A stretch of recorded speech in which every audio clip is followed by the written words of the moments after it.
NEET പരീക്ഷാ ക്രമക്കേടിൽ കേന്ദ്ര വിദ്യാഭ്യാസ മന്ത്രി ധർമ്മേന്ദ്ര പ്രധാന്റെ രാജി ആവശ്യപ്പെട്ട ഡൽഹിയിൽ നടക്കുന്ന പ്രക്ഷോഭത്തിന് പിന്തുണയുമായി കോഴിക്കോട് വിദ്യാർത്ഥികളും യുവജനങ്ങളും തെരുവിലിറങ്ങി.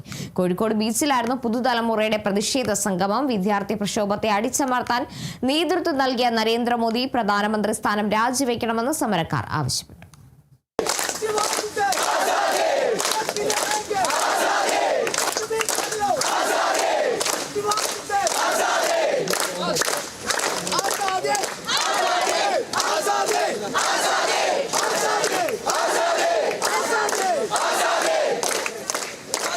രാജ്യതലസ്ഥാനത്ത് തിളച്ചുമറിയുന്ന പാറ്റാ സമരത്തിന് പിന്തുണയുമായി കോഴിക്കോട് ബീച്ചിൽ അവർ ഒത്തുചേർന്നു. കേവലമൊരു സോഷ്യൽ മീഡിയ പോസ്റ്റിന്റെ ആഹ്വാനം ഏറ്റെടുത്തുകൊണ്ട് രാജ്യം ഭരിക്കുന്ന സർക്കാരിന്റെ വിദ്യാർത്ഥി വിരുദ്ധതയ്ക്കും പിടിപ്പുകേടിനുമെതിരെ പ്രതിഷേധം ഇരമ്പിയാർത്തു.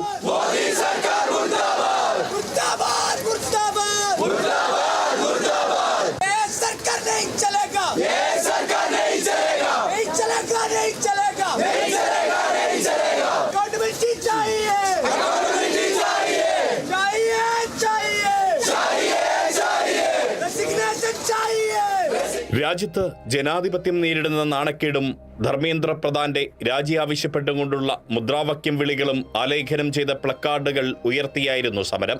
ഉറക്കമിളച്ചു പഠിച്ച് എഴുതിയ പരീക്ഷ ചിലർ ചോദ്യപേപ്പർ ചോർത്തിയതിന്റെ പേരിൽ റദ്ദാക്കിയപ്പോൾ നഷ്ടപ്പെട്ടത് ജീവിതത്തിന്റെ വലിയൊരു ഭാഗമാണെന്ന് അനുഭവങ്ങൾ പങ്കുവച്ച് പരീക്ഷാർത്ഥികൾ വേദനയോടെ പറഞ്ഞു. ഞാനിത് റീനീറ്റിന് അപ്പിയർ ചെയ്യുന്നത് എനിക്ക് ബുദ്ധിമുട്ടാന്ന് പറഞ്ഞപ്പോൾ അതെന്താ ഈ പഠിച്ച സാധനമല്ലേ, പിന്നെയും കൂടെ കുറച്ച് ദിവസം കഴിഞ്ഞ് പഠിച്ച് എഴുതിയ പോരെ, അങ്ങനെ അവർ സംസാരിച്ചേ. പക്ഷേ ഈ മെൻ്റൽ പ്രഷറിൽ ഞാൻ റീനീറ്റിന് വേണ്ടി ഒരു അക്ഷരം പഠിച്ചിട്ടില്ല, ബുക്ക് ഞാൻ തൊട്ട് നോക്കിയിട്ടില്ല. മറ്റേ എക്സാമിൻ്റെ സംഭവം ആയതുകൊണ്ട് ഒരു ക്രൗഡിനെ ഫേസ് ചെയ്യാൻ പറ്റുന്നില്ല. ഒരുപാട് ഫ്രണ്ട്സിന് ലോസ് ആയിട്ടുണ്ട്. ഒരു വർഷം എന്താ പറയുക, ക്വാറന്റൈനിലൊക്കെ ഇരുന്ന മാതിരിയുള്ള ഫീലാണ്. അപ്പോൾ ഇനി എന്ത് ചെയ്യുമെന്ന് മുന്നിലൊരു ഓപ്ഷനും ഇല്ല, എന്താ ചെയ്യാനറിയില്ല.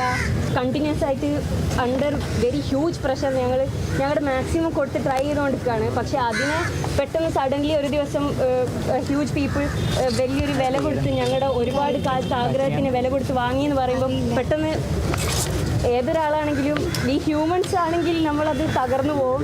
ഓരോ ദിവസവും ഞാൻ ജൂൺ 12-നാണ് എൻ്റെ ബാച്ചിൽ ജോയിൻ ചെയ്തത്. ആ ജൂൺ 12 തൊട്ട് മെയ് 3 വരെ ലൈക്ക് ഞങ്ങൾ കണ്ടിന്യൂസ് ഒരു എന്താ പറയുക, ഒരു സൈക്കിളിൻ്റെ ഉള്ളിലായിരുന്നു. ഒരു ദിവസം എനിക്ക് ഒരു സാധനം റിപ്പീറ്റ് ചെയ്താൽ ആസ് എ ഹ്യൂമൻ ബീയിങ് ഞാൻ ഭയങ്കര ബോർഡായിരുന്നു ഇതിൽ. പക്ഷേങ്കിൽ എൻ്റെ ഒരുപാട് വർഷത്തെ ആഗ്രഹം കൊണ്ട് മാത്രം ഞാൻ ഇത്രയും ദിവസമായി തള്ളി നീക്കി.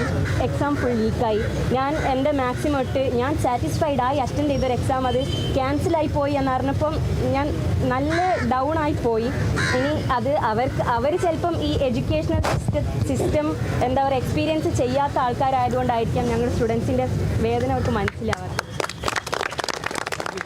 കേന്ദ്ര വിദ്യാഭ്യാസ മന്ത്രി മാത്രമല്ല, മോദിയും രാജിവെക്കും വരെ പ്രതിഷേധം തുടരാനാണ് ലക്ഷ്യമിടുന്നതെന്ന് ജൻസി സമരത്തിന് മുന്നണി പോരാളിയായി എത്തിയ സാമൂഹ്യ പ്രവർത്തക ഗാർഗി. ഈ പ്രക്ഷോഭം വിദ്യാർത്ഥികൾ സംഘടിപ്പിച്ചതാണെങ്കിലും അത് അവർക്ക് ഈ എല്ലാ കാര്യങ്ങളും ഇവിടുത്തെ എങ്ങനെ ജീവിക്കും, ക്ലൈമറ്റ് ജസ്റ്റിസ് എങ്ങനെ ഉണ്ടാവും, എങ്ങനെയാണ് ഭാവിയിൽ ഇവിടെ ഫ്ലഡോ വരൾച്ചയോ ഇല്ലാതെ ജീവിക്കാൻ പറ്റുക എന്നൊക്കെ കൺഫ്യൂസ്ഡ് ആണ് ഇവിടുത്തെ യുവജനത. ഇവരുടെ പ്രധാന ആവശ്യം PM മോദി രാജിവെക്കുക. ആദ്യം ധർമ്മേന്ദ്ര പ്രധാനായിരുന്നു, ഇപ്പോൾ അത് മാറിയിട്ട് PM മോദി NDA സർക്കാർ രാജിവെക്കുക. കേവലം സോഷ്യൽ മീഡിയ ആഹ്വാനത്തിന്റെ ബലത്തിൽ മാത്രം മറ്റ് സംഘാടനമൊന്നുമില്ലാതെ കോഴിക്കോട് ബീച്ചിലേക്ക് ഒഴുകിയെത്തിയത് നൂറുകണക്കിന് വിദ്യാർത്ഥികളും യുവാക്കളുമായിരുന്നു. നീതി തേടിയുള്ള വിദ്യാർത്ഥി പോരാട്ടത്തെ ഭരണകൂടത്തിന്റെ അഹന്ത കൊണ്ട് അടിച്ചമർത്താൻ ശ്രമിച്ചാലും ഉച്ചത്തിലുയരുന്ന ശബ്ദത്തെ തടയാനാവില്ലെന്ന് ഉറക്കെ പ്രഖ്യാപിക്കുന്ന സമരം കൂടിയായി കോഴിക്കോട് നടന്ന ജൻസി തലമുറയുടെ ഐക്യദാർഢ്യ പ്രഖ്യാപന സംഗമം മാറി.